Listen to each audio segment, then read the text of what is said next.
Hello again. Welcome back to Secret Histories. I'm Brian Keene, and in this series, we sit on the floor in my office and we go through every book that I've ever written in chronological order, and I tell you the origin story of those books.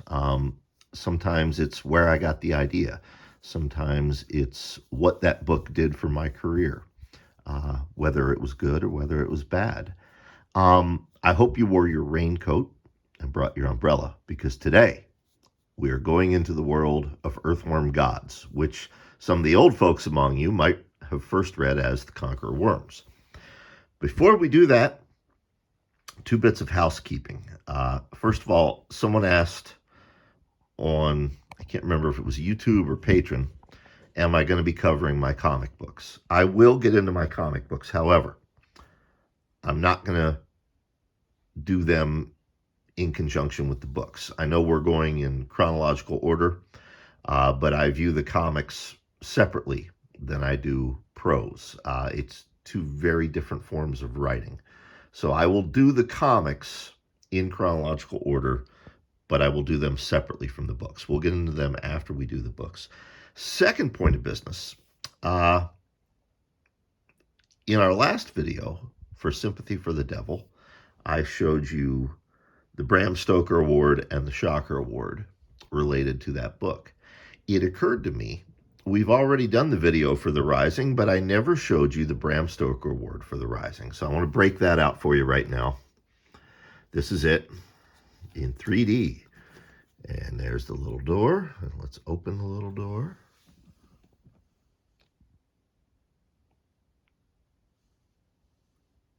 And there you go. All right, so we can put that back on the shelf later so the cats don't knock it over and break it. So yes, today, Earthworm Gods, aka the Conqueror Worms. Let's first talk about the origin story of this book.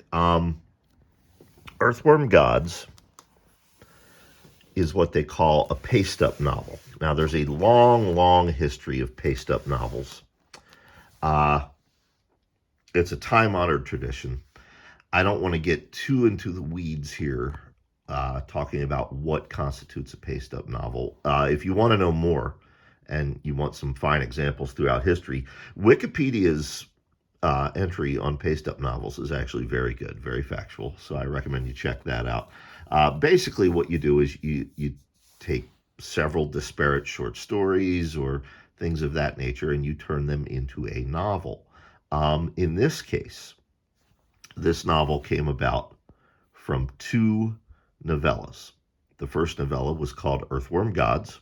That appeared in 4x4 and No Rest for the Wicked. The second novella was called The Garden Where My Rain Grows. A good old Tom Piccirilli title if there ever was one. And that novella appeared in Fear of Gravity. So first, let's talk about where I got the original idea. And in talking about that, I'm talking about the novella Earthworm Gods. At the time, Cassandra and I were not yet married. We were living in Lancaster, New York, which is on the outskirts of Buffalo, New York. It's a town where it seemed to me that it stopped snowing around June 1st, and it started snowing again around September 1st. It's a lovely place, and there were lovely people there, dear friends, but it is not someplace I would want to live year-round because I'm not crazy about the snow. But we lived there for, I guess, 2 years, and during that time, we had one car. So Cassandra would take the car to her job every day, and I would walk to work. I was employed at the time as a repo man, collections agent for a large creditor. And my way into the office every morning, I'd take a shortcut and walk along these railroad tracks that cut through this industrial wasteland, just a terrible looking place. And one day it was raining, and it was a miserable walk. I didn't realize it was going to rain. I had no protection, no umbrella, soaked to the bone. And I thought, what if it kept raining and never stopped? And then I noticed, earthworms being forced up because of the rain. And I thought, well, gee, if it started raining and never stopped, what else would that force up to the surface? And boom, there was my idea. The main protagonist, Teddy Garnett, who's one of my most popular characters, is 100% based on my maternal grandfather, Ward Crowley. Teddy's backstory about World War II and what he did after World War II, all of that, 100% based on my grandfather. Basically, all I did was change the name. Even like the little community center that Teddy and his friends build, which once again shows up more recently in Splintered, the Labyrinth Book 3. All of that based on real life. Teddy's best friend was based on my grandfather's best friend, Billy. The crazy neighbor was based on their crazy neighbor. Even the town of Pumpkin Center. In real life, that town is called Auto, A-U-T-O. But the residents there do refer to it playfully as Pumpkin Center. So yeah, 100% based on my grandpa. Why did I choose those characters as protagonists? Well, if you look at my career, I have always made it a point to feature characters and heroes and protagonists that you didn't normally see in horror fiction. You see them a lot these days. Back when I started out, you did not. These days people call that representation, and they make a big deal out of it. And they make a big deal out of the fact that I used to do it. Let me be very clear. My intent was just to show characters that you didn't normally see, because I thought horror fiction needed that. When I would go out and do signings and conventions and stuff, I saw who my readers were. I saw who was reading my books. And I wanted to write stuff that they dug. It's that simple, Senior citizens were not characters very often in horror fiction. I mean, they were, but they were secondary characters, or they were the source of the horror itself. You didn't see them in the protagonist role. Not often. So I wanted to do that in this case. So that was where the novella Earthworm Gods came from. The novella The Garden Where My Rain Grows, when I wrote that, Cassandra and I had moved from Lancaster, New York to Baltimore. We were living on the outskirts of Baltimore, a town called Cockeysville, and she worked downtown near the World Trade Center, and we were down there one day for dinner. And I was looking around at the buildings, and it started raining again. And I thought about the world of Earthworm Gods. And I thought, well, what would this place look like in that situation? And I had my idea. I started writing that novella as an escape. A good friend of mine, Jimmy, a friend of mine from before I became a writer, had just gone off to jail for the second time, and he was going to be in for a long, long time. And I was kind of dealing with that and processing that. And that novella was sort of an escape for me. So that's where they both came from. So fast forward now. The Rising is a big hit. City of the Dead is a big hit. Fear of Gravity, selling well. Terminal, an absolute bomb. All right, so I need this next book to really, really hit. And I don't have a lot of time to write it.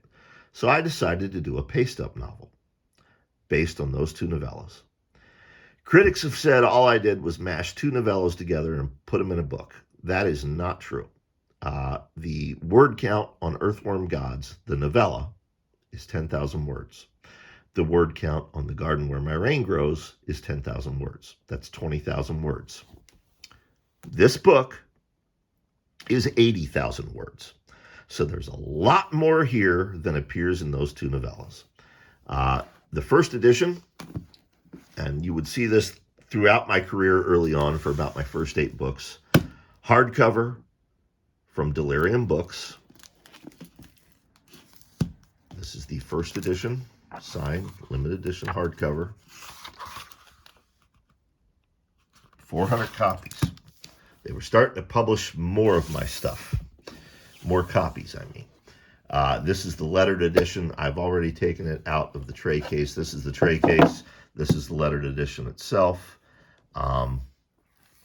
Much nicer leather this time around because, you know, Delirium was making money. They could afford to do things like this. Really spectacular end papers this time. You could kill somebody with that. You could cut somebody's throat with that. It's so stiff. And then Leisure published it like this. Now, that was my preferred title. Why was it published like this? Well, therein lies another story. I'd done 2 books with Leisure at this point, The Rising and City of the Dead. And they were hits, but I didn't yet have the power or the cachet or the privilege that I have now in my career. The marketing department at Leisure were not enamored of this title, and I will never forget this. This is an exact quote. I still have the email somewhere. Earthworm Gods is not a horror title. If someone sees that, they could think it was a gardening treatise. Treatise, just in case my Bell's palsy is not making that pronunciation clear. A gardening treatise.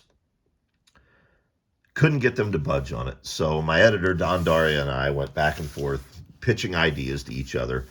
This was actually his idea, The Conqueror Worms. And as far as horror titles go, it works, okay? I don't hate this title. It's just that I love this title, okay? But Don did okay by me with this title, as far as I'm concerned. It brings to mind Poe. It does say horror. And just in case you weren't sure, they gave it this wonderful cover. Now, this was based on a real town in New England. This obviously is not a photograph, but I can't remember the name of the town now. It's in one of my nonfiction books. But yeah, there's a whole history behind this cover. It was based on an actual town. And the book sold remarkably well in that town. The book sold remarkably well, okay? But this cover, okay, based on sales of The Rising and City of the Dead, stores ordered heavy initially on this book. So this cover, you're in the grocery store, you're at Walmart, because you're at the drugstore. Because remember, as we said in an early video, back then you could get horror paperbacks in all those places. So you're a mother of 6 at the grocery store buying your groceries, and this is staring at you. People snap this the fuck up based on that cover. So Leisure did all right by that. But eventually, when I got the rights back, I released it under its original title. This is, of course, the Deadite Press edition. This is the author's preferred edition. Now, we've talked about the author's preferred editions of The Rising and City of the Dead. Substantial material that had been cut is included in those. Not so much this. There was only one scene from this novel that ended up on the cutting room floor, and that one scene has been included. It's an extended scene when they are in Baltimore and they're sneaking into the cultist skyscraper. That was an extended scene with more Labyrinth mythos stuff in the graffiti that at the time we cut for space, and because we thought it slowed the narrative down. Because at that time, my audience weren't really aware that I was building the Labyrinth mythos. They saw some tenuous connections between this and The Rising, but they weren't sure. Had we included that extra material in the original novel, they would have been positive. But that material is restored in this edition. Let's take a look at some foreign editions. I did not pull all of them out, or we would be here all day. We have 2 Italian editions. This is the new Italian edition. This is the original Italian edition. Um, Always love both of these covers, particularly this one. I like that they included the deer and the white fuzz. That's not something that ever gets included on the others. Everybody focuses on the worms.